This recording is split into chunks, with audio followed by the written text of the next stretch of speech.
अरे ईमान वालों जुल्म को ललकार कर मरना, 4-6 को मार कर मरना। नमस्कार, स्वागत है आपका इंडिया गेट टीवी पर। मैं हूं अजय सेठिया। मित्रों, वो आपने कहावत तो सुनी होगी, एक अनार 100 बीमार। यहां अनार तो 10 थे, लेकिन बीमार 100 से ज्यादा थे। यह हालत कांग्रेस की है। उसके पास राज्यसभा की सीटें तो 10 थी, लेकिन बीमार 100 से ज्यादा थे। अब जब ये 10 अनार बट गए हैं, तो सैकड़ों लोग सोनिया गांधी की खुलेआम अब उतार रहे हैं, उनकी धज्जियां उड़ा रहे हैं। ऐसा पहले कभी कांग्रेस के इतिहास में नहीं हुआ कि सीधे 10 जनपद पर सवाल उठाए जाएं, लेकिन इस बार उठाए जा रहे हैं। सबसे ज्यादा नाराजगी राजस्थान और छत्तीसगढ़ में है। कांग्रेस के पास बस अब ये 2 ही राज्य बचे हैं। इन दोनों राज्यों में अगले साल चुनाव है और सोनिया गांधी ऐसा फैसला कर दिया है कि कांग्रेस का इन दोनों राज्यों में भी बिस्तर गोल होगा। ये आज ही तय हो गया। 2023 में कांग्रेस एक भी राज्य में सत्ता में नहीं रहेगी, क्योंकि इस साल गुजरात और हिमाचल से उन्हें वैसे भी कोई उम्मीद नहीं है। तो गुजरात और हिमाचल के चुनाव इस साल हैं, दोनों भाजपा के पास हैं और 100% संभावना है कि भाजपा इन दोनों राज्यों को रिटेन करेगी। अगले साल कांग्रेस का इम्तिहान है और कांग्रेस के पास इस समय छत्तीसगढ़ और राजस्थान है और दोनों राज्य कांग्रेस के खाते से निकलेंगे।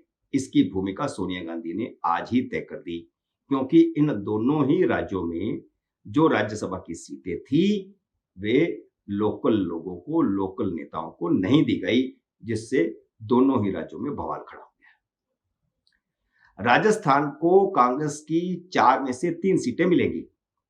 कांग्रेस ने उनमें से एक भी स्थानीय नेता को नहीं दी। अलबत्ता हरियाणा के रणदीप सिंह सुरजेवाला, महाराष्ट्र के मुकुल वासनिक और उत्तर प्रदेश के प्रमोद तिवारी को राज्यसभा टिकट दिया गया। जबकि भारतीय जनता पार्टी ने हाल ही में दोबारा पार्टी में शामिल हुए वरिष्ठ नेता घनश्याम तिवारी को टिकट देकर पार्टी कार्यकर्ताओं को और राज्य के ब्राह्मणों का दिल जीत लिया है। घनश्याम तिवारी वसुंधरा राजे से नाराज होकर भाजपा छोड़ गए थे, लेकिन जब पार्टी में वसुंधरा का वजन घटा तो वह दोबारा लौट आए। काफी दिन हो गए उनको लौटे को। उनको लाया गया, उन्होंने अपनी पार्टी बनाई थी, फिर उसका विलय किया, लेकिन उनको राज्यसभा में भेजा जाना राज्य के ब्राह्मणों को बड़ा मैसेज है, पार्टी कार्यकर्ताओं को भी मैसेज है। घनश्याम तिवारी पुराने नेता है, इमरजेंसी में जेल में रहे हैं। लेकिन हम कांग्रेस की बात कर रहे हैं। कांग्रेस के विधायक स्वयं लोढ़ा ने ट्वीट करके सीधे सोनिया गांधी पर सवाल दागा है। उन्होंने सोनिया गांधी से पूछा है कि कांग्रेस पार्टी को यह बताना चाहिए कि राजस्थान के किसी भी कांग्रेस नेता या कार्यकर्ता को राज्यसभा चुनाव में उम्मीदवार नहीं बनाने का कारण क्या है। अब ये सीधा सवाल सोनिया गांधी पर किया गया है। आज से पहले सोनिया गांधी पर सवाल नहीं किया गया था, कभी कोई सवाल नहीं करता था, कपिल सिब्बल के अलावा। कपिल सिब्बल ने सवाल किया था और उन्होंने कहा था कि कांग्रेस का नेतृत्व गांधी परिवार के अतिरिक्त किसी को दिया जाना चाहिए, और आज वह कांग्रेस में नहीं है। कांग्रेस छोड़ करके सपा में चले गए हैं। एक तरह से सपा के समर्थन से राज्यसभा में पहुंच रहे हैं। वैसे कुछ साल पहले ही मोटिवेशन का धंधा छोड़कर कांग्रेस के प्रवक्ता बने राजस्थान मूल के पवन खेड़ा कोई बड़े नेता नहीं है, लेकिन वह गलतफहमी पाले थे कि उन्हें उम्मीदवार बनाया जाएगा।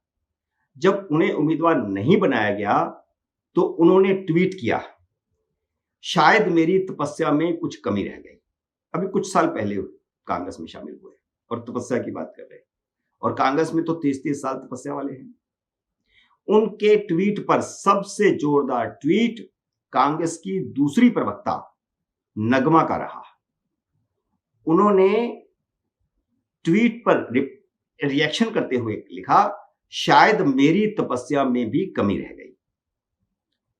यह तो 29 तारीख की बात थी, लेकिन 30 तारीख को जो उन्होंने ट्वीट किया है वह बहुत ही मजेदार है।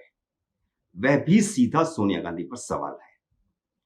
उन्होंने महाराष्ट्र से यूपी के मुस्लिम कवि इमरान प्रतापगढ़ी को टिकट दिए जाने पर सीधे सोनिया गांधी को कटघरे में खड़ा कर दिया। अपने ट्वीट में पूर्व अभिनेत्री नगमा ने लिखा, जब 2003-4 में मैं सोनिया गांधी के कहने पर कांग्रेस में शामिल हुई थी तो खुद सोनिया गांधी ने मुझे राज्यसभा में भेजने का वादा किया था। तब कांग्रेस सत्ता में भी नहीं थी। तब से 18 साल हो गए हैं, उन्हें एक अवसर नहीं मिला है, जबकि अब इमरान को महाराष्ट्र से राज्यसभा में भेजा जा रहा है। क्या मैं इमरान से कम योग्य हूं? मेरी 18 साल की तपस्या भी इमरान से कम रह गई। इमरान को राज्यसभा में भेजा गया है, उसके बारे में मैं आगे जाकर के आपको खुलासा करूंगा। लेकिन जो बात नगमा ने कही है वो बहुत महत्वपूर्ण है और उसने बड़ा खुलासा किया है। वह 2003 में कांग्रेस में शामिल हुई थी, तब कांग्रेस सत्ता में नहीं थी। उसके बाद 10 साल कांग्रेस में सत्ता में रही, लेकिन उसने नगमा को किया गया वादा नहीं निभाया और ये वादा भी उच्चतम स्तर से खुद सोनिया गांधी ने किया था। ये पहली बार नगमा ने बताया है। जब आदमी बिल्कुल निराश हो जाता है तब इस तरह की बात कहता है। 18 साल की तपस्या उन्होंने कहा। तो आपको खुले विद्रोह की और बातें बाद में बताता हूं। पहले मुस्लिम कवि इमरान की एक कविता सुन लीजिए कि वे हिंदुओं के लिए किस तरह की जहरीली भाषा बोलते हैं। वह खुलेआम हिंदुओं के कत्लेआम की धमकी दे रहे हैं और मुसलमानों की वाह वाह और तालियां लूट रहे हैं। आप सुनिए इमरान क्या कहते हैं अपनी कविता में। मुल्क में डर का माहौल बनाया जा रहा है।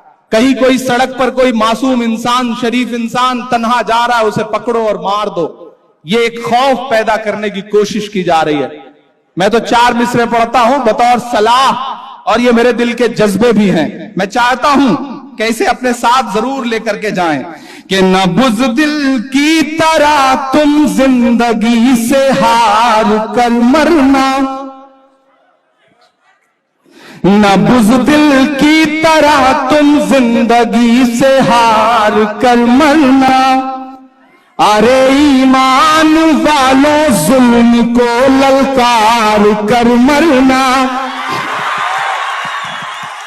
कमजोर तालियां हैं। चौथे मिसरे पे एक एक हाथ को कसम है पीछे तक, तो मैं कहने जा रहा हूं उस पे एक एक हाथ उठना चाहिए। अरे ईमान वालों जुल्म को ललकार कर मरना। कभी जब भेड़ियों का झुंड तुमको घेर ही ले तो अगर मरना पड़े तो 4-6 को मार कर मरना। अगर मरना पड़े तो 4-6 को मार कर मरना। शायद इमरान प्रतापगढ़ी को ऐसी ही भाषा के लिए टिकट दिया गया है। नगमा तो क्या, पार्टी के स्तंभ रहे गुलाम नबी आजाद से भी ज्यादा तरजीह इमरान प्रतापगढ़ी को दिए जाने से पार्टी में हैरानी प्रकट की जा रही है। सिर्फ नगमा हैरान नहीं है, सिर्फ नगमा का गुस्सा नहीं है, और लोगों का गुस्सा है। 40-40 साल सेवा करने वाले गुलाम नबी आजाद, आनंद शर्मा, इनको इग्नोर किया गया। कपिल सिब्बल को भी इग्नोर किया गया। उनको पता था कि उन्हें टिकट नहीं मिलेगा, इसलिए वह मौका देख करके समाजवादी पार्टी के समर्थन से पहुंच गए राज्यसभा। लेकिन पार्टी में व्यापक नाराजगी इसलिए भी है कि यूपी के राजीव शुक्ला और बिहार की श्रीमती रंजीत रंजन को छत्तीसगढ़ से, जबकि रंजीत रंजन बाद में आई, बहुत बाद में कांग्रेस में शामिल हुई। आंध्र प्रदेश के जयराम रमेश को कर्नाटक से, दिल्ली के अजय माकन को हरियाणा से टिकट दिया गया है। सिर्फ मध्य प्रदेश और तमिलनाडु से ही स्थानीय नेताओं को टिकट दिया गया है। मध्य प्रदेश में विवेक तनखा को और तमिलनाडु से पी चिदंबरम को दोहराया गया है। इसलिए राजस्थान, छत्तीसगढ़ के अलावा हरियाणा, महाराष्ट्र और कर्नाटक के कांग्रेसियों में भी विद्रोह की चिंगारी भड़क उठ रही है। गुजरात कांग्रेस के सह प्रभारी जितेंद्र बाघेल ने ट्विटर पर पूछा है कि क्या आप हमें बताएंगे कि इनमें से कितने उम्मीदवार ओबीसी, एससी और एसटी से हैं। तो आपको बता दें कि जो कांग्रेस ने 10 उम्मीदवार घोषित किए हैं, उनमें से ना कोई ओबीसी है, ना एससी है, ना एसटी है।